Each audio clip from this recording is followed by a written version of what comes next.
हैं। ये बड़ी पुरानी कथा है। जब समुद्र मंथन हो रहा था ना, तो उसके अंदर ये तो हम सब जानते हैं कि सबसे पहले विष निकला। तो हमारे भोले बाबा ने बोला कि इसको मैं ग्रहण करता हूं। तो जब वो ग्रहण कर रहे थे तो माता पार्वती ने उनके कंठ में रोक दिया, जिस वजह से उनका कंठ नीला हुआ। उस समय के बाद उनका तापमान, वो विष इतना गर्म और इतना पॉइजनस था कि उनके शरीर का तापमान बहुत ज्यादा बढ़ना शुरू हो गया। उनका पसीना और तापमान इतना ज्यादा बढ़ना शुरू हो गया कि इस समय में असुर और देव वो भूल गए जो वो जिस मंथन के लिए आए थे, और वो भगवान भोले शंकर के ऊपर जो विपत्ति आई थी उसको शांत करने के लिए लगे। उस समय में सुझाव मिलने पे उन्होंने अभिषेक किया परमात्मा का, जिससे कि दूध जल, जिससे कि तापमान को ठंडा रखा जाए। और इस प्रथा को आगे बढ़ाया श्री गणेश भगवान ने।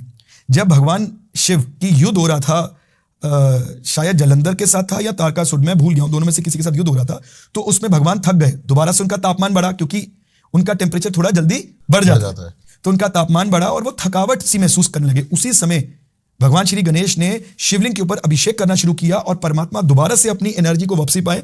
उनका तापमान ठंडा हुआ और वो बहुत ज्यादा एनर्जेटिक हो जाते हैं, और उन्होंने उस राक्षस का वध किया।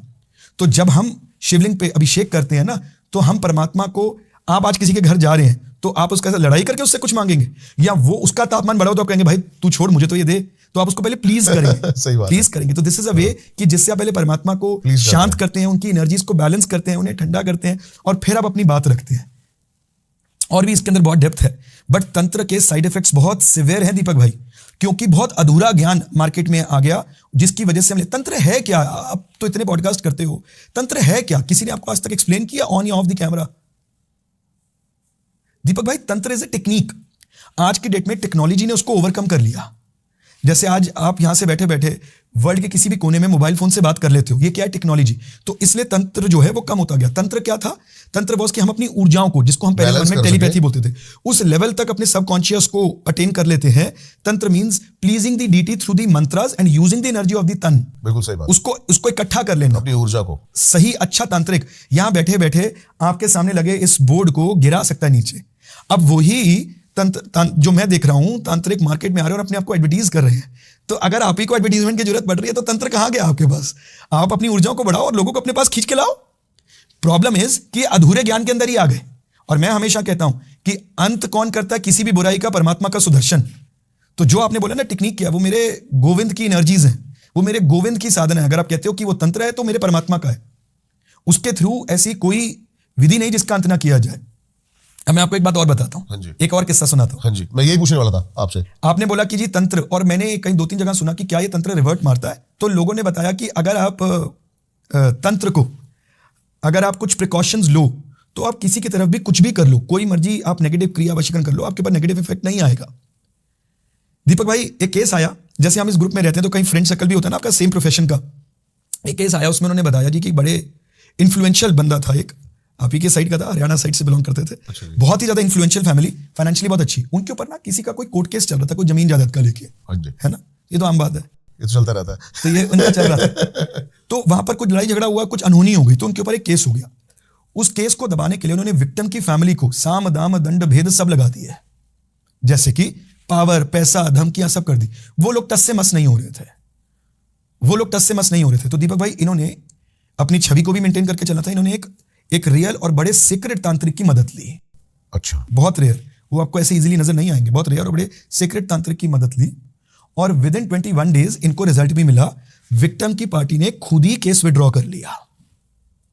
ठीक है, ये तो कितनी अच्छी प्रथा नजर आ रही है दीपक भाई। जिसके लिए भी उन्होंने जमीन ली, या जिसके लिए भी उन्होंने जो भी कुछ हड़पा वड़पा या जो भी लड़ाई करी, वो किसके लिए ली? आगे अपने बच्चों के लिए।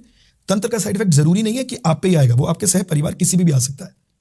दीपक भाई, 7 दिन भी वो इस चीज को एंजॉय नहीं कर पाए, 7 दिन भी नहीं। उनके इकलौते बेटे का इतना भयंकर एक्सीडेंट हुआ। अब यहां पर एक बात आती है कि जी एक्सीडेंट हो जाए तो एक ही चीज आप बोल सकते हो कि यहां तो एक्सीडेंट होना नहीं चाहिए, और इतना भयंकर हो तो फिर शरीर रहना नहीं चाहिए। दीपक भाई, आज इस बात को पता नहीं कितना समय हो गया, मेरे ख्याल से 2-2.5 साल से भी ऊपर हो गया। वो लड़का यहां से खाता है, पाइप लगी हुई है।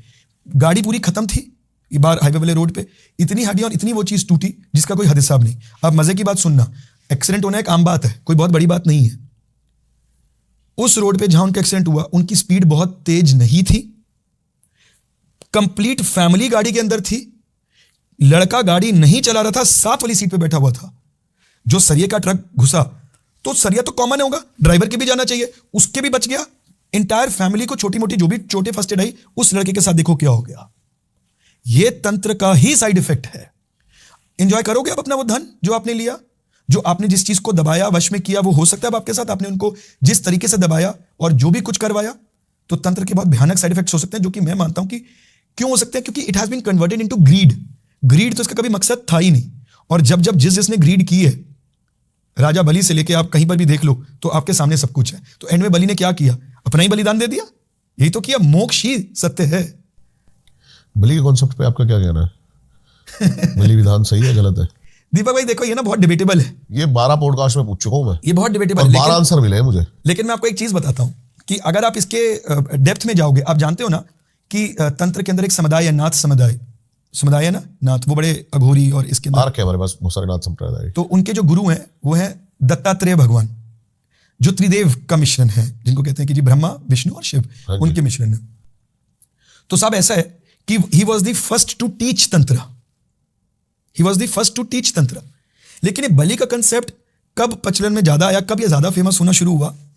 ये ज्यादा फेमस होना शुरू हुआ, चल तो ये सदियों से रहा है, लेकिन ज्यादा ओवर इसका रिजल्ट मिल रहा है नहीं मिल रहा है, इस पे लोगों ने नहीं देखा, बट देना है कालिदास के बाद से।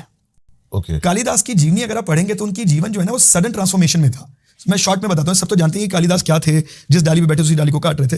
तो जब कालिदास अपने आप को अवेकन करने गए या ज्ञान लेने गए, तो उन्होंने बड़ी मेहनत करी, लेकिन फिर भी उनको वो ज्ञान नहीं मिला जिस टाइप का वो चाहते थे।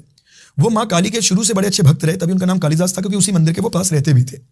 तो उनके साथ एक इंसिडेंट ऐसा हुआ, मेरे ख्याल से कुछ गिरे थे या कुछ दरवाजा खोल रहे थे, कुछ ऐसा हुआ इंसिडेंट कि उनकी जीभ कट के गिर गई, नीचे गिरे तो उनकी जीभ में कट लगा और उन्हें माँ काली के स्वयं दर्शन हुए। दैट वाज द पॉइंट जब उनकी लाइफ में सडन ट्रांसफॉर्मेशन आया, और उसके बाद he became the famous poet and the famous writer of all times. अब ये बात वहां कैसे फैली कि उन्होंने कुछ बलिदान दिया, बलि दी, और इससे उनके अंदर एक माँ काली ने उनके ऊपर एक प्रकोप किया। मुझे पता कि बहुत सारे लोग कहेंगे ऐसा नहीं है, बहुत कुछ है, मैं तो मान रहा हूं कि ये डिबेटेबल टॉपिक है और मैं इसमें जाना भी नहीं चाहता हूं। बट उसके बाद ये प्रथा बहुत स्पीड से बढ़ना शुरू हो गई, बलि प्रथा बहुत स्पीड से। सही है कि गलत दीपक भाई, ये तो करने वाला जाने, इसमें मैं कुछ नहीं बोलूंगा, इसमें मेरा कोई स्टेक नहीं है। लेकिन मैं अभी भी एक बात बोलूंगा, असुर शक्ति से हमेशा जीत देव शक्ति की ही होती है। तो हमेशा देव प्रथा में जाइए, उसी के अंदर हमारी एक, जैसे कहते हैं, एक मोक्ष प्रदान होता है। तो मेरा कहना यही है। आप जो बता रहे हो दत्तात्रेय भगवान, इनके बारे में बात करते हैं थोड़ी सी। दीपक भाई, जो लोग बोलते हैं ना कि भूत प्रेत नहीं होते, हम नहीं मानते हैं, ये भूत भूत होते क्या है, हम ये आज की साइंस की दुनिया में है। आओ आप लोगों को भूतों का मेला दिखाता हूं। दत्तात्रेय भगवान का दत्तात्रेय टेम्पल है कर्नाटका के अंदर। अच्छा। जिसको भी ये लगता है कि भूत प्रेत नहीं होते, जरूर वहां जाएं, विजिट करें, एक आध हफ्ता रहें वहां। थर्सडे के दिन ज्यादा क्रियाएं होती हैं, तो आप जरूर रहें। दीपक भाई, दत्तात्रेय भगवान के टेम्पल में जब आप जाते हैं तो वहां पर क्या घटनाएं होती हैं? आपके साथ जो भीड़ में लोग जा रहे हैं, आपके साथ आम लोग चल रहे हैं, दर्शन करने जा रहे हैं, और वो आप ही में से एक लग रहे हैं, एक आम लोग हैं। हाँ जी। और सडनली आप देखते हो एक समय आता है, मध्याह्न आरती होती है उनकी, which is related to the certain movement of the sun. एक सूर्य की डिग्री जब चोटी को पार करती है मंदिर के, तो उस समय में लगभग 11:30 पौने 12 बजे वो मध्याह्न आरती करते हैं शुरू। और जैसे ही मध्याह्न आरती अपनी पीक पे पहुंचती है, जो लोग आपके साथ नॉर्मल चल रहे थे, जो लोग आप ही के बीच में से थे, आपको बड़े पक्के दिल का होना पड़ेगा, वो लोग ऐसी ऐसी हरकतें करना शुरू कर रहे हैं, पैरानॉर्मल, ऐसे ऐसे इवेंट्स कर रहे हैं। आप क्या बोलोगे दीपक भाई, एक 55 या 56 साल की lady having a good weight, और वो सडनली एक पोल को क्लाइम कर रही है। क्या बोल, आप कभी माने, आपकी आंखें नहीं मानेंगी। और जो लोग वहां पर लैंग्वेजेस यूज करते हैं, शायद वो उन्होंने खुद ने भी कभी ना सुनी हो। एंड बिलीव मी, ऐसी भी मान्यता है कि वो भगवान को भी, दत्तादेव को भी एब्यूजिव लैंग्वेज यूज करते हैं, बुरा भला बोलते हैं, क्योंकि वहां अब उनको पता है कि वो वहां से निकलने वाले। लेकिन खैर, जो मैं आपको बता रहा हूं कि ऐसे ऐसे इवेंट्स, ऐसी ऐसी चीजें आपके आसपास होंगी कि आपको लगेगा कि भूत, और ये एक बंदा नहीं कर रहा है, भरमार इकट्ठी होगी आपके आसपास। वही लोग जो कुछ देर पहले आपके साथ बिल्कुल ठीक थे, आपको ये भी नहीं पता मेरे साथ वाला तो नहीं शुरू हो जाएगा। अच्छा। और दीपक भाई, ऐसे आपके पास जवाब नहीं होगा। जो मैं आपको बता रहा हूं ना, ये 56, 57 ही रही होगी, गुड वेट आपके सामने ऐसे चढ़ रही है, जो फिटनेस होने के बाद, जिम करने के बाद आप नहीं चढ़ सकते। पोल को क्लाइम कर रही है, प्रॉपर क्लाइंब। कमाल हो गया। और दीपक भाई, ऐसी भी मान्यता है कि जो वो टेम्पल है, दत्तात्रेय टेम्पल, उसके अंदर जब आप थोड़ा सा आगे जाते हो, वहां चरण पदुकाएं रखी हुई हैं। हाँ। वहां पर अपने डिवोटीज के साथ आज भी दत्तादेव, दत्ता भगवान, उनके साथ कन्वर्सेशंस होती हैं, वार्तालाप होता है। ओके।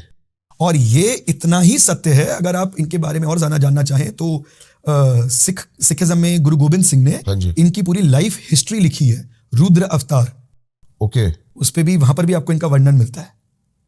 ये माना जाता है कि बहुत सारी नेगेटिव एनर्जीज का आपको जो समाप्ति अब आपको यहीं से मिल जाती है।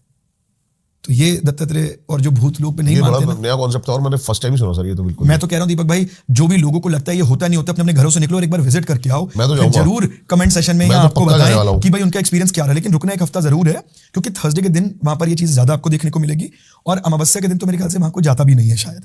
तो वहां पर कुछ प्रथाएं हैं, और आप, मैं तो कह रहा हूँ जरूर जाओ, और आपको बड़ा ऐसी ऐसी चीजें, और बस ऑब्जर्व करना जो आपके आसपास लोग चल रहे हैं पहले उनको ऑब्जर्व करना, और आरती के पीक के समय पे देखना क्या होता है।